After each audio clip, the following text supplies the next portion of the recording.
Hello అండి, అందరికీ నమస్కారం. మన శ్రీదేవి గిరిధర్ ఛానల్కి మీ అందరికీ స్వాగతం అండి.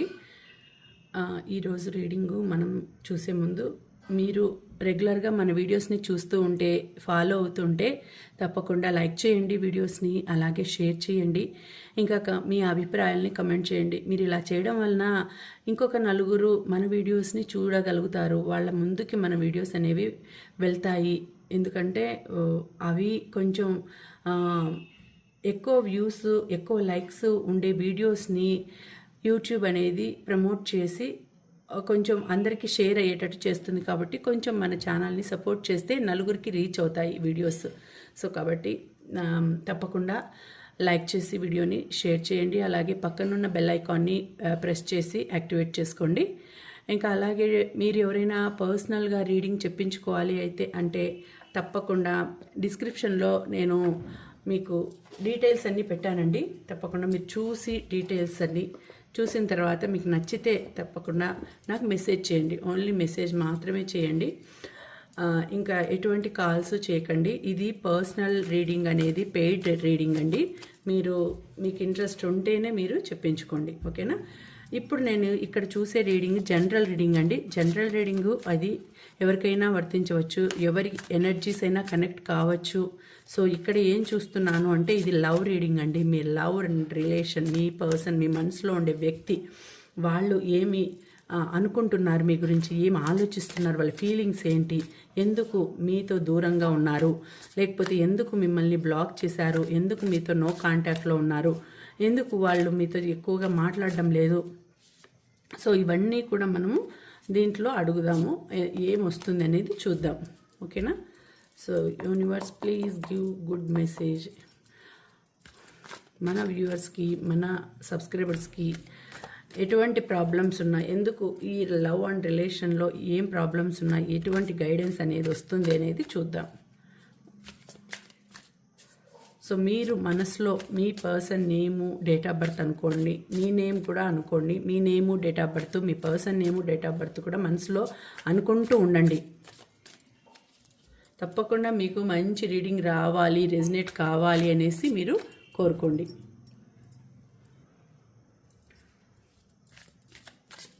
నేను షఫల్ చేస్తున్నంతసేపు మీరు మీ మనసులో మీ పర్సన్ నేము, మీ నేము, డేట్ ఆఫ్ బర్త్ మనసులో అనుకుంటూ ఉండండి. మీ రాశి కూడా ఏంటో దాని గురించి కూడా మీరు మనసులో అనుకోండి. మీ రాశి పేరు చెప్పుకొనేసి బాగా మంచిగా రావాలి, అంటే ఏదైనా సమస్య ఉన్నా కూడా ఉండకుండా తీరిపోవాలి అనేది చూసుకోండి, అనేది మనసులో అనుకోండి. ఎటువంటి నెగిటివ్ రాకూడదు, పాజిటివ్ రావాలి అని అనుకోండి.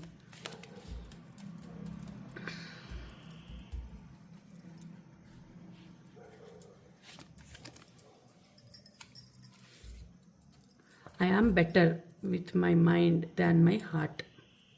First one, no?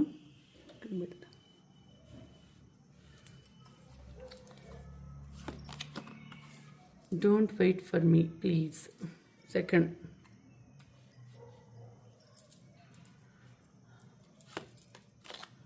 what do you see in me?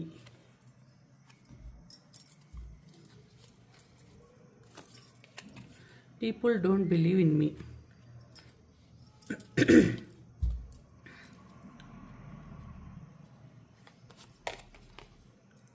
Childhood trauma.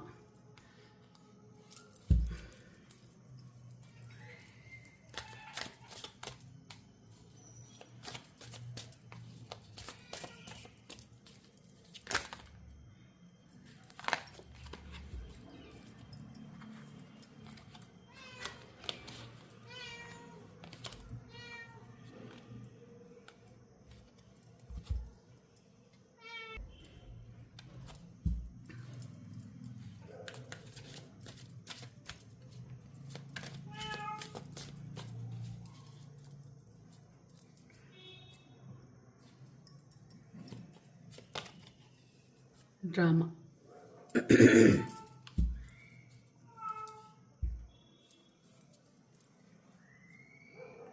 Emotions overwhelm me.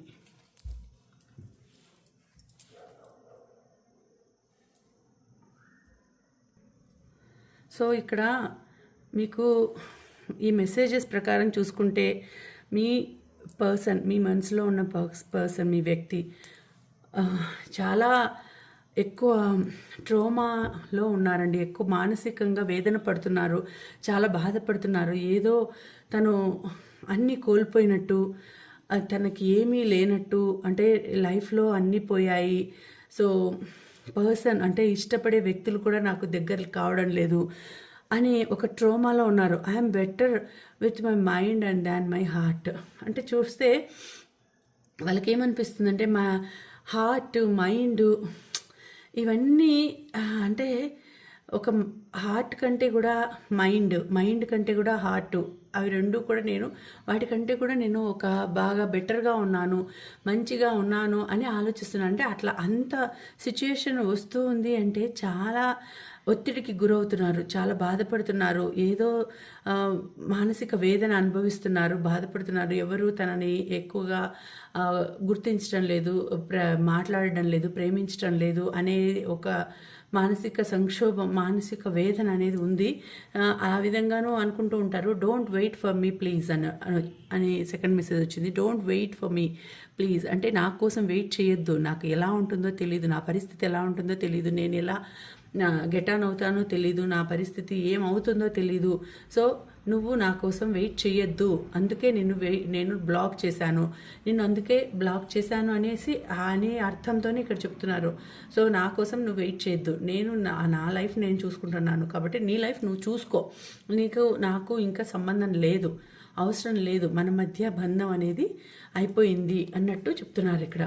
What do you see in me అంటే నాలో ఏం చూసావు నువ్వు, నా గురించి ఏం తెలుసు నీకు, ఏం తెలుసు, నా గురించి ఏం తెలుసుకొని నన్ను ఇష్టపడ్డావు. నా బాధను అర్థం చేసుకున్నప్పుడు నా గురించి నీకేం తెలుసు, నా బాధను అర్థం చేసుకోవు, నన్ను అర్థం చేసుకోవు, నేనంటే ఇష్టం లేదు. ఎప్పుడు చూసినా నీ గురించి మాట్లాడాలి, నీ గురించే చేయాలి అనేసి వాళ్ళు అంటే నిన్ను పొగడాలి, నిన్ను మాట్లాడాలి, నీ గురించి ఆలోచించాలి, నీ కోసం ఏమైనా తేవాలి గిఫ్ట్లు కానీ, ఇలాంటివన్నీ కూడా వాళ్ళకి ఒక రకమైన బేజారు అనిపించేసేసి, ఒక రకమైన బాధ అనిపించేసేసి, నా గురించి ఏం తెలుసు నీకు, ఎందుకు నువ్వు ఇలా బిహేవ్ చేస్తున్నావు అనేసి వాళ్ళు మిమ్మల్ని కూడా దూరంగా పెట్టేసినారు. అంటే మీరు వాళ్ళ గురించి ఏమీ తెలుసుకోలేదు, వాళ్లకు మీ గురించి తెలుసుకోలేదు అని మీరు అనుకుంటున్నారు, కానీ వాళ్ళన్నీ మీ గురించి తెలుసుకున్నారు, కానీ మీరు వాళ్ళ గురించి తెలుసుకోలేదని వాళ్ళు బాధపడుతున్నారు. కాబట్టి నేను ఎలా ఉంటాను, నా మనస్తత్వం ఏంటి, నాకేం కావాలి, నా గురించి ఏమీ తెలియదు. వాట్ డు యు సీ, ఏం చూసావు నాలో, నా గురించి ఏం తెలుసు నీకు, ఏం తెలుసుకున్నావు, నాలో ఏం చూసావు, నాలో నీకేం కనిపించింది, నేనంటే ఎవరు, నాలో ఏమి నువ్వు గమనించినావు, ఇట్లా అంతా ఆలోచిస్తున్నారు. అవన్నీ వాళ్ళకి సాటిస్ఫాక్షన్ కలగలేదు. అంటే మీరు ఎప్పుడు మీ గురించి ఆలోచిస్తారు, మీ గురించి అనుకుంటారు, కానీ వాళ్ళ గురించి ఏం ఆలోచించలేదు అనే థింకింగ్లో వాళ్ళు ఉన్నారు. People don't believe in me. So people కూడా చుట్టుపక్కల సమాజంలో కానీ, చుట్టుపక్కల వాళ్ళు కానీ, నా ఫ్రెండ్స్ కావచ్చు, రిలేటివ్స్ కావచ్చు, నా పర్సనే కాదు, చుట్టుపక్కల వాళ్ళు కూడా నన్ను అస్సలు నమ్మడం లేదు, నేనంటే ఇష్టం లేదు, నా గురించి ఏదైనా అంటే నమ్మడం లేదు. So people don't believe in me, ఏ దాంట్లోనూ నన్ను నమ్మడం లేదు, అంటే నన్ను మనిషిగా గుర్తించడం లేదు, నన్ను మనిషిగా అనుకోవడం లేదు, ఇలా ఆలోచిస్తున్నారు మీ పర్సన్. అంటే మీ పర్సన్కి ఒక రకమైన మానసిక బాధనే కాదు, మీ గురించి కూడా ఒక రకమైన ఈర్ష్య అనేది వచ్చింది. మీరు వాళ్ళకంటే ఎక్కువలో ఉండొచ్చు, మీరు వాళ్ళకంటే ఎక్కువ సంపాదిస్తూ ఉండొచ్చు, మీరు వాళ్ళకంటే హైలో ఉండొచ్చు, అందంగా ఉండొచ్చు, పర్సనాలిటీ బాగుండొచ్చు, ఏదో దేంట్లోనో మిమ్మల్ని గురించి వాళ్ళు జలస్ ఫీల్ అవ్వడం కానీ, లేకపోతే మీ గురించి వాళ్ళు ఏదో సంథింగ్ ఆలోచిస్తున్నారు. దానివల్ల అపోహలు అనేవి వస్తాయి ఒక్కొక్కసారి. అంటే ఎంత ఆలోచించినా కూడా ఎందుకు ఈక్వాలిటీ అనేది ఉంటుంది, అంటే ఇద్దరు ఈక్వల్గా ఉండాలి, ఈక్వాలిటీ అనేది ఉండకుండా ఆలోచించేటప్పుడు మిమ్మల్ని ఎక్కువగా వాళ్ళని తక్కువగా చేసుకొనేసి ఆలోచిస్తుంటారు. అందుకే మిమ్మల్ని దూరంగా పెట్టాలని వాళ్ళు ఆలోచించి దూరంగా పెట్టేశారు. మీ గురించి థింక్ చేసి మీరు వాళ్ళ గురించి ఆలోచించడం లేదు, మీకు వాళ్ళ గురించి ఆలోచించే తీరిక లేదు అనేసి వాళ్ళు కూడా అనుకునేసి వాళ్ళు మిమ్మల్ని దూరంగా పెట్టినారు. చైల్డ్హుడ్ ట్రోమా అనేది చాలా ఉందండి వాళ్ళకి. చిన్నప్పటి నుంచి ఏదో సంథింగ్ ప్రేమ లేకపోవడమో, లేకపోతే ఏదైనా బాధపడడమో, చిన్నప్పుడు ఎవరి వల్లనో బాధపడడమో, తల్లిదండ్రుల వల్ల కావచ్చు, రిలేటివ్స్ వల్ల కావచ్చు, చుట్టుపక్కల వల్ల కావచ్చు, చుట్టుపక్కల వాళ్ళ వల్ల కావచ్చు, ఎవరి వల్లనో వాళ్ళ మనసు లేత మనసు అనేది గాయపడింది. దానివలన వాళ్ళు చాలా బాధపడుతున్నారు. దానివలన మిమ్మల్ని కూడా అలాంటి మైండ్తోనే పెరిగి పెద్దయినారు. అలాంటి మైండ్తోనే అంటే నన్నెవరు ఇష్టపడరేమో, నన్నెవరు బాగా చూసుకోరేమో, నేనంటే ఎవరికి ఇష్టం లేదేమో, నేనంటే ఎవరికి నచ్చదు, ఎందుకు నాతో ఇలా బిహేవ్ చేస్తారు అనేసి చిన్నప్పటి నుంచి ఉంది వాళ్ళకి ఆ ట్రోమా. దానివలన వాళ్ళు ఒక రకమైన ట్రాజడీలో పడిపోయినారు. డ్రామా చూడండి, వాళ్ళు చేసేదంతా చూసే వాళ్ళకి ఏమనిపిస్తుంది అంటే ఒక డ్రామా లాగా అనిపిస్తుంది. ఎప్పుడు ఏడుస్తూ ఉంటారు, ఎప్పుడు ఎమోషనల్ బ్లాక్మెయిల్ చేస్తారు, ఎప్పుడు ఎమోషనల్గా వీక్ వాళ్ళు ఇలా అనుకుంటూ ఉంటారు. ఒక డ్రామా క్రియేట్ చేస్తాడు లేకపోతే చేస్తుంది, ఇలాంటి సిచ్యుయేషన్స్ వస్తూ ఉంటాయి. కాబట్టి మీ పర్సన్ మీకు ఎందుకు మిమ్మల్ని బ్లాక్ చేసినాడో, ఎందుకు మిమ్మల్ని బ్లాక్ చేసింది, లేకపోతే ఎందుకు మిమ్మల్ని బ్లాక్ చేసినారు వాళ్ళు అనంటే ఇలాంటి సిచ్యుయేషన్స్ ఉంటాయి. మీ ఇద్దరి మధ్య మిస్అండర్స్టాండింగ్స్ ఉండొచ్చు, జెలస్ అనేది ఉండొచ్చు, సరిగా మీ ఇద్దరి మధ్య అండర్స్టాండింగ్ లేకపోవడము, మీ ఇద్దరి మధ్య ఒక రకమైన బాండింగ్ అనేది అది ప్యూర్ బాండింగ్ కాకపోవచ్చు, మిమ్మల్ని ప్యూర్గా ఇష్టపడకపోవచ్చు. ఇలాంటివన్నీ జరగడం వలన మీ ఇద్దరి మధ్య ఒక డిస్టెన్స్ అనేది వస్తూ ఉంది. చాలా రోజుల నుంచి మీరు చాలా బాధపడుతున్నారు, మీరు వాళ్ళ కోసం బాధపడుతున్నారు. కానీ మీ పర్సన్ వాళ్ళు మిమ్మల్ని అర్థం చేసుకోకుండా మీరు వాళ్ళని అర్థం చేసుకోలేదని దూరంగా పెడుతున్నారనేసి వాళ్ళు మిమ్మల్ని దూరం పెడుతున్నారు. వాళ్ళు మీతో కాంటాక్ట్లో లేరు, వాళ్ళు మీతో కాంటాక్ట్లో లేకుండా మిమ్మల్ని దూరం నుంచి గమనిస్తున్నారు, దూరం నుంచి చూస్తున్నారు, కానీ మీతో కాంటాక్ట్లో లేరు. మిమ్మల్ని బ్లాక్ చేసేసారు, మిమ్మల్ని దూరంగా పెట్టారు. కానీ మీ గురించి వాళ్ళు అన్నీ తెలుసుకుంటున్నారు.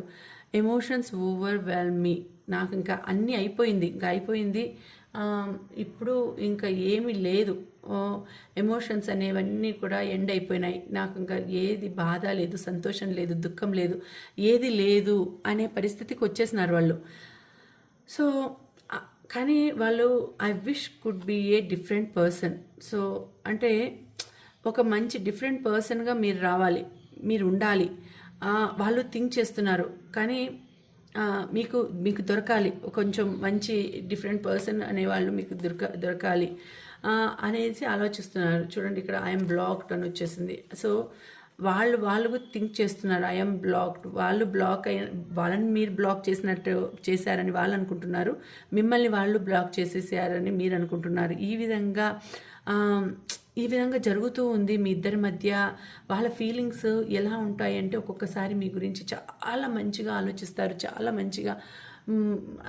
చాలా ఇష్టంగా ఉంటుంది. ఒక్కొక్కసారి మీ దగ్గరికి వచ్చేసేయాలి, మీతో రీయూనియన్ చేసుకోవాలి, మీతో హ్యాపీ లైఫ్ గడపాలి, లేకపోతే మీతో అన్ని షేర్ చేసుకోవాలి, విషయాలన్నీ కూడా షేర్ చేసుకోవాలి. ఎందుకు తను ఈ విధంగా ప్రాబ్లం అనుభవిస్తున్నాడు, ఎందుకు ఈ విధంగా ప్రాబ్లం అనుభవిస్తున్నారు అనేది వాళ్ళకి చెప్పుకోవాలంది, మీ పర్సన్కి చెప్పుకోవాలనుంది. కానీ మీ పర్సన్ మీ దగ్గరికి రావాలంటే భయపడుతున్నారు, మీ దగ్గరికి వచ్చి అన్నీ చెప్పుకోవాలంటే భయపడుతున్నారు.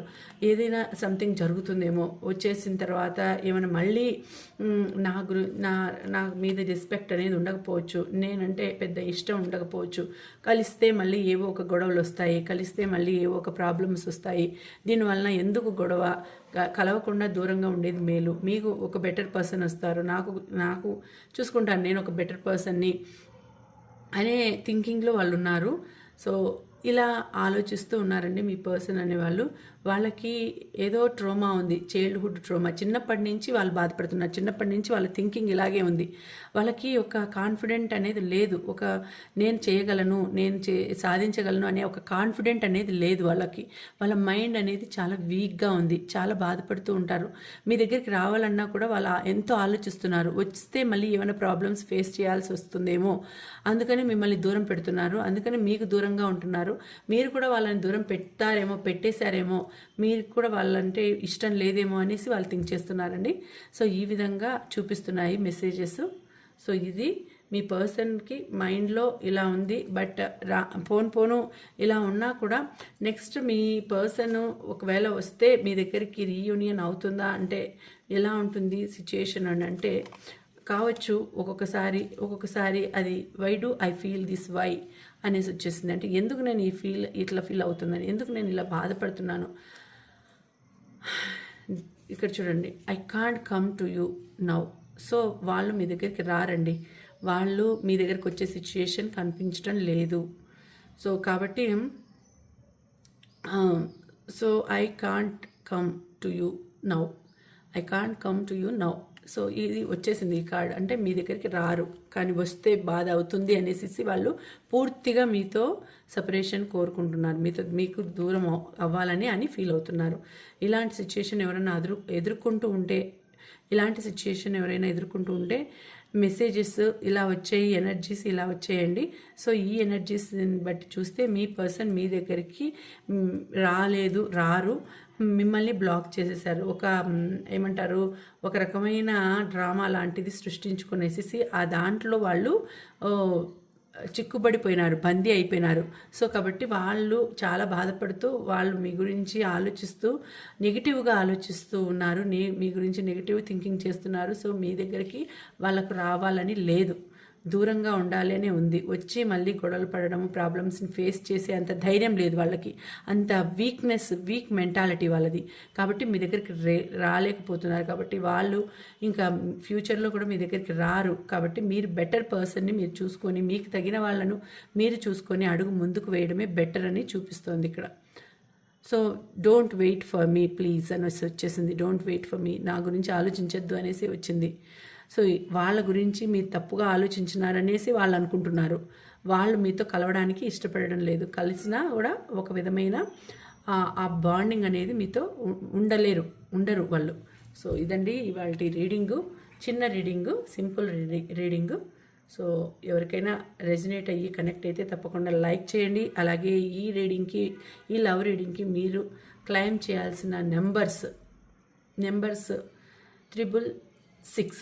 666 అనేసి మీరు క్లెయిమ్ చేసుకోండి. అలాగే అఫర్మ్ చేసుకోండి మంచిగా, నాకు మంచి పర్సన్ నా లైఫ్లోకి రావాలి అనేసి మీరు మంచిగా యూనివర్స్ని ప్రే చేయండి, అఫర్మ్ చేసుకోండి.